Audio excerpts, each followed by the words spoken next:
should the United States maintain troop forces in 163 foreign countries, hand out billions in aid every year, if it fails even to secure its own border?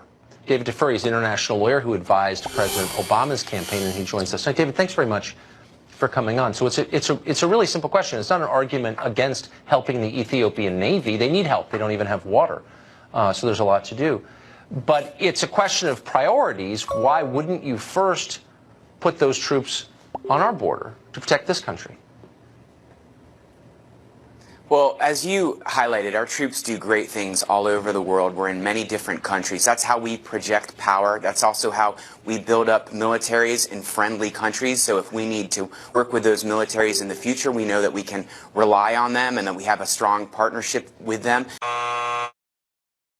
So places like Ethiopia, like Denmark, other places that you mentioned, our soldiers are doing great work there. It's important. I think we all agree that, as you mentioned, America is the most generous country in the world. It's also the most powerful country in the world. And it's the country that really needs to lead right now. We are being challenged by China. We're being challenged by Russia. China is doing some of those things. Would you prefer to have America and American troops doing these things around the world, or would you prefer to have China? That's one question that American people hold on, should ask themselves. I would also, this president, one thing this president has done is built up the military. I'm going to stop your filibuster right there and just ask you a very simple question. So we've had your foreign policy for 20 years, and we have funded a number of foreign wars. And I would ask you, at the end of that period, is America stronger than it was in 1999? And the answer, of course, no, it's much weaker than it was. So it's not working, so why would we keep doing it?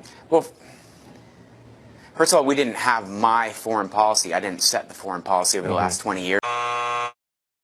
I didn't support the decision to invade Iraq in 2003, although I went to Iraq in 2006 and 2007 during the war to try and help out. I think a lot of the things that our troops have done have made the world safer. We also have new challenges that we didn't have before, like the challenge that was posed by Al-Qaeda when we were attacked on 9/11, like the challenge posed by ISIS in 2014. These were substantial challenges that resulted in terrorist attacks that killed Americans. So our troops are helping make America's safer by fighting Al-Qaeda and ISIS and other terrorist organizations in those countries Syria, you mentioned. Before they get to Syracuse. Yeah, I've heard the talking point.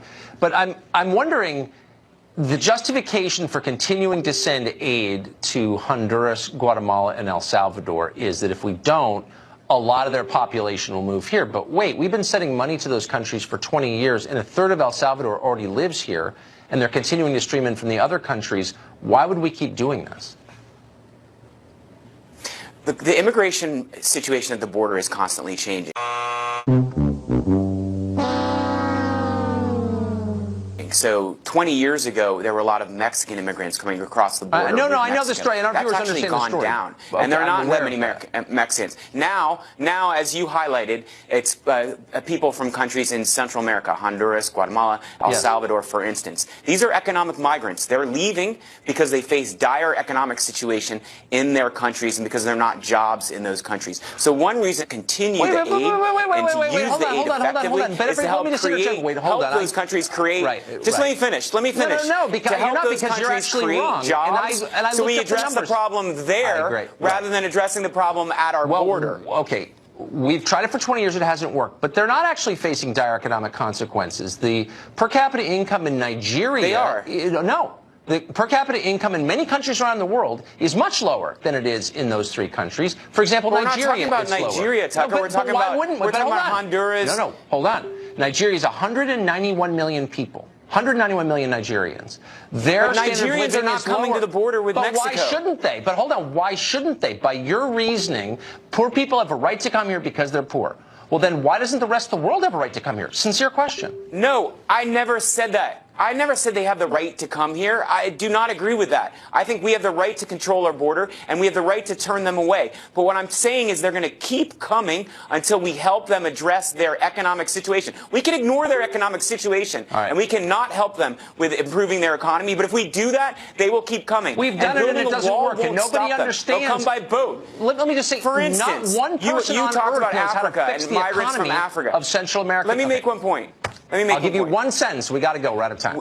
You know, Migrants from Africa are going to Europe in droves, and they don't even have a land border with Europe. They go by boat, they go other ways. So just building a border on the land between Mexico and the U.S. isn't going to stop migrants from coming. So that's one reason why we should try to help these countries address the situation we already are in the helping country them, so they don't come here. Right, it's our fault. Okay.